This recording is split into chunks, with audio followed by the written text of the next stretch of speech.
All right, we're back at the excavator. Throttle cable came in, and we're going to try to knock this thing out. So stay tuned. We're going to try to get this pulled back through the machine and mounted. All right, so this is where I got this at. This was significantly less expensive than getting this from John Deere, and it's a better made cable in my opinion. This is not a paid ad. These guys are on eBay, and if you're looking for a cable in a hurry, I can't say enough. This got to me in just a few days. Bought this right before July 4th, and it came on Monday, so can't complain. It's basically pretty much the equivalent to the original unit that was in the 27C. Just looking on their eBay store, it looks like they've got a lot of different models. Anyway, there's a good shot of their thing if you're in need of a cable. I think this one was like 117 bucks, which was significantly cheaper than getting it from John Deere. Not to mention I would probably had to wait a lot longer. But I'm at least going to try to get this pulled through tonight. Kind of the same old trick.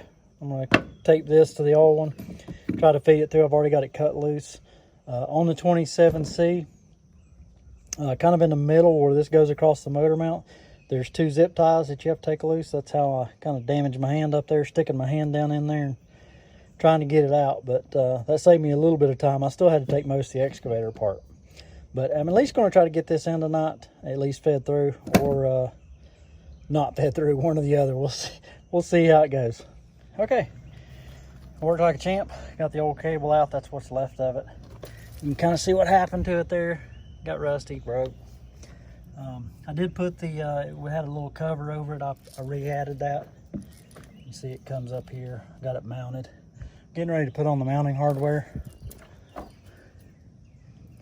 And it basically goes along and follows this little bar here. I'll put two tie straps on it like it came on it from the factory. So if you're ever taking one of these out, you'll want to find that line right down in here, find that throttle cable and cut those two straps. Otherwise you won't be able to feed it out, and you want to put the straps back. I think that's what kind of keeps the cable away from all this heat of the motor. But I'm going to run over here, grab the assemblies that go on the end. We'll put those on and at least get it connected up, and then try to make an adjustment before we put everything back together.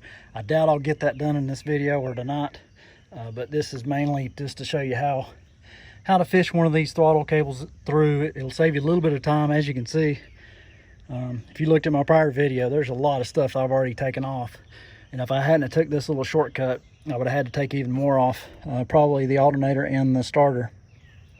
But fishing that through to here saved me from having to take all that off. Okay, so we put all our spare parts here. I put everything together, so it'll be easy to reassemble. This is basically it. I won't need the little nuts. There's some on the cable already, but these are the two pieces I need to reinstall.